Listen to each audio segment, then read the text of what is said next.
and Story World. Song and Story World. Hello and welcome to Song and Story World.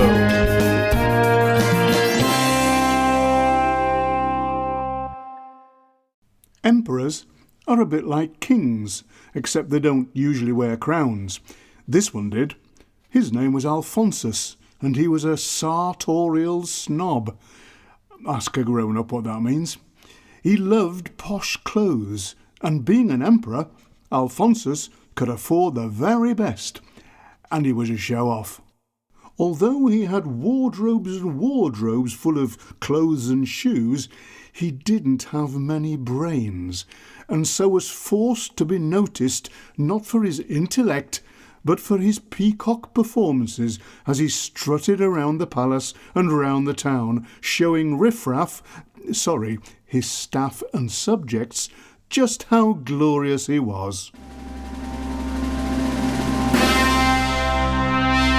Make way for the emperor. Make way for the emperor. Make way for the emperor.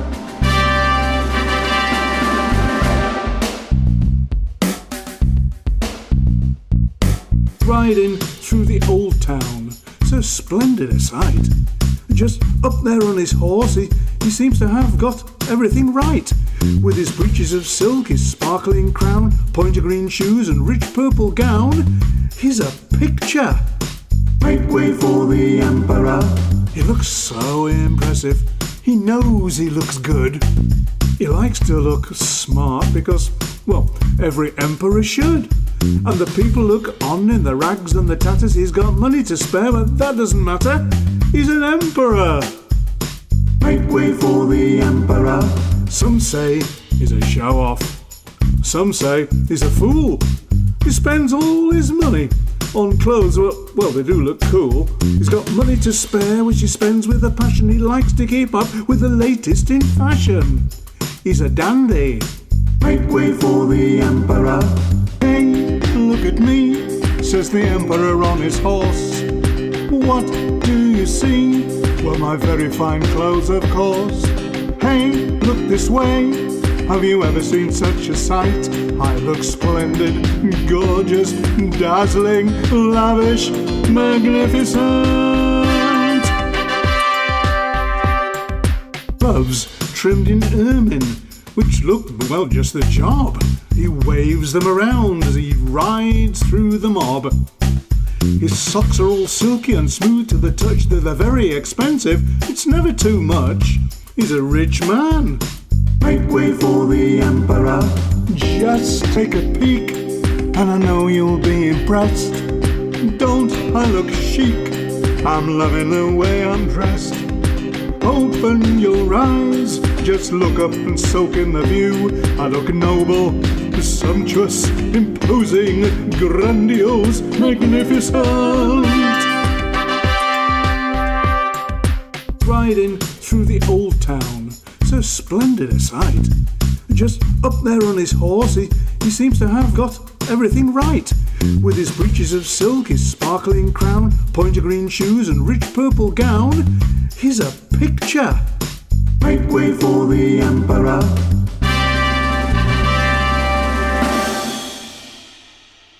He actually had no sense of style or colour. Everything he bought, even though it cost a fortune, always seemed to clash. Of course, all the people around him, ministers, servants, advisers, people of importance, always told him that he looked terrific in his clothes, even though, secretly, most of them thought he looked like a dog's dinner, and wouldn't ever be seen in such vulgar garb themselves. It's called fawning. If you want to get on, praise people, agree with them all the time, be reverential, be subservient, some more good long words there, tell them how wonderful they are, even if you think they're not. Another word for that is toadying. As long as his clothes had a posh, well-known label with a famous name on it, he was happy. Do you know anyone like that? Two schemers came to town. They'd heard about the emperor and his fancy garb and had a plan to make some money.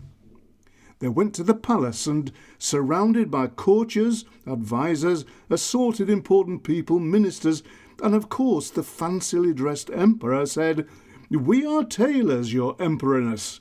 We have some very, very, very special cloth with which we can make you some clothes. Clothes of the most beautiful colour and texture. It is the most gorgeous cloth in the whole wide world." That stopped the emperor in his tracks. "Can I see it?" he asked. "Of course you can, sire. But what is really special about this material, sire, is that it is magic." "Oh, yes," said Alphonsus. "Go on." "Only people who are clever, intelligent, brainy, well-educated, sharp, sagacious, astute and wise can see it." Some more good long words there. "Now, probs, that's me," said Alphonsus. "So you do understand, sire, that if you are a bit dim, or even a bit dimmer, you will not be able to see or indeed feel this wonderful magic material." "Understood," said Alphonsus. "Let's have a gander." The men took out a case and with great flourish opened it. "There we are, sir. Is it not the most beautiful cloth in the whole wide world? Do the colours not blow your clever mind?" There was actually nothing there at all. It was just a clever trick. Alphonsus thought as quickly as his little mind allowed. "Oops, can't see anything. They said that only clever people can see it and feel it. If I say I can't, then everybody will think I'm stupid." So he said, Nice, very nice." Couldn't see a sausage, of course. "What does the emperor think of the colours, sire?" Very colourful, yes, very nice." He knew that his Prime Minister, standing to his right, had some brains. "What do you think, Prime Minister?" he asked. Of course, the Prime Minister thought the Emperor was off his trolley. There was nothing there for sure, but he had to agree. Nobody dared contradict the Emperor, so he agreed. And anyway, he didn't want the Emperor to think that his Prime Minister was a clot. It's beautiful, sire."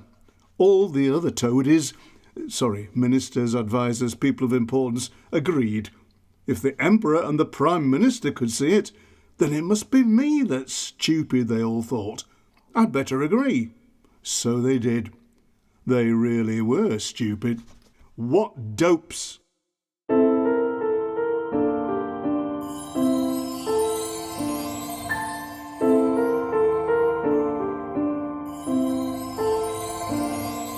Sire, we've a magic cloth, brought it here to show you.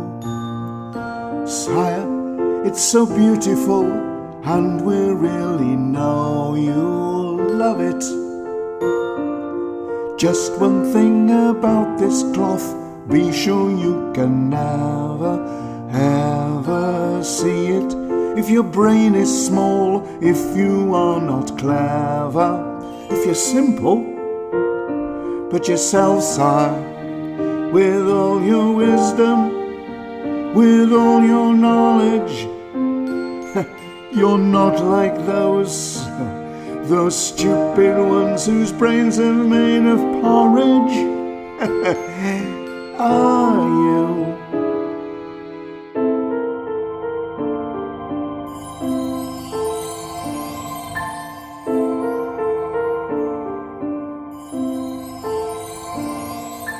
When we show our magic cloth, you'll find it impressive. To say it's best in all the world would not be excessive. It's lovely. People who are really dim, not at all perceptive, say that it's invisible, their brains are not receptive to beauty. But yourself, sire, with all your wisdom, with all your knowledge, you stupid ones whose brains are made of porridge.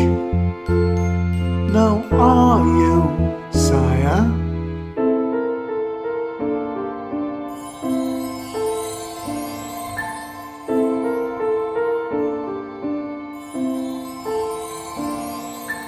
Don't forget the clever ones, only they can see it.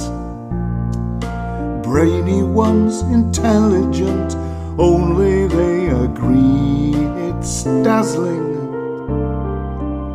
Just the clever ones, of course. Like you, sire.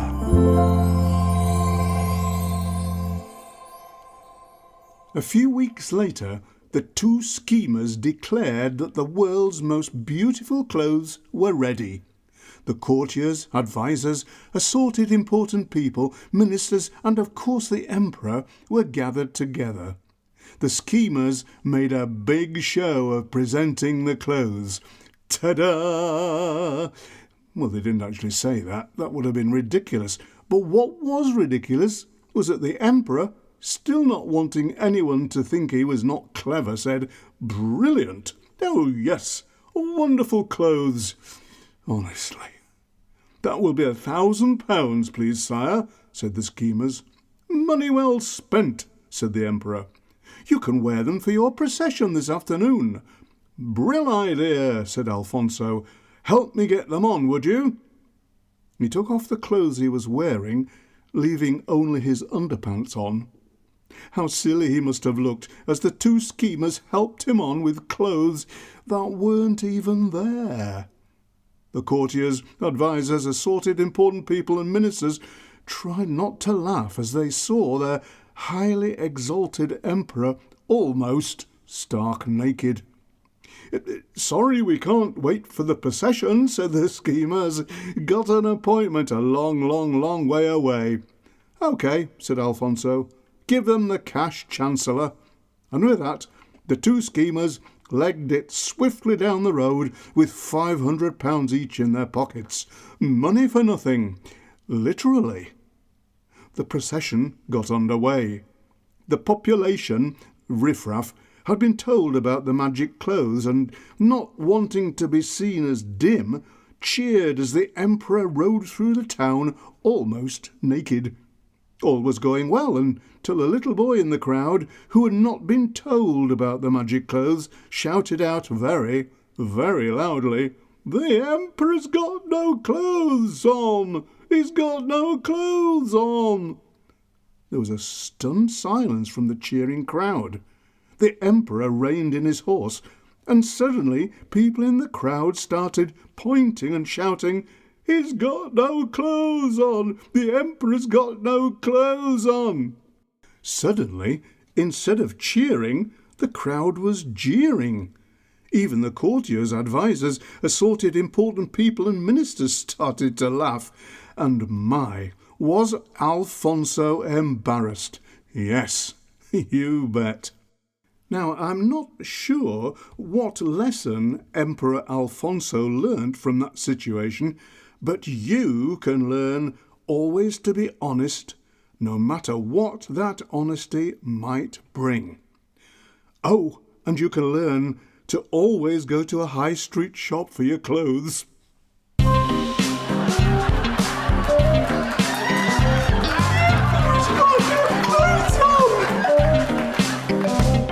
Oh, what a day, what a way to ride around the town.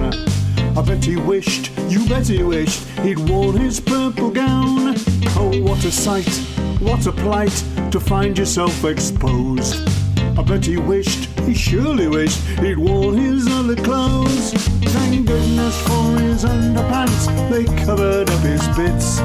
But even so, the watching crowd are doubled up in fits.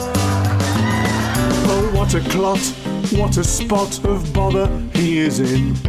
This magic cloth had him fooled and put him in a spin. Oh, what a noise, what girls and boys and mums and dads must think, to see the noble emperor so very fat and pink. Thank goodness for his underpants, they covered up his bits. But even so, the watching crowd were doubled up in fits. It's a material world, no magic cloth exists. The emperor rides along, he's shaking both his fists. He was so proud, so pompous, to be caught out in a scam. He's embarrassed, he feels foolish, he's a silly, silly man. Oh, what a twit, what a witless ruler he has been. He won't live down the image that the whole of town has seen. Oh, what a sap, what a trap, the dopey man's ashamed. He must think twice to make quite sure he won't ride nude again. Thank goodness for his underpants, they covered up his bits. But even so, the watching crowd were doubled up in fits. Oh, what a day, what a way to ride around the town. I bet he wished, you bet he wished, he'd worn his purple gown. Oh, what a sight, what a plight, to find yourself exposed. I bet he wished, he surely wished, he'd worn his other clothes. Thank goodness for his underpants, they covered up his bits. But even so, the watching crowd were doubled up in fits. Ha ha ha.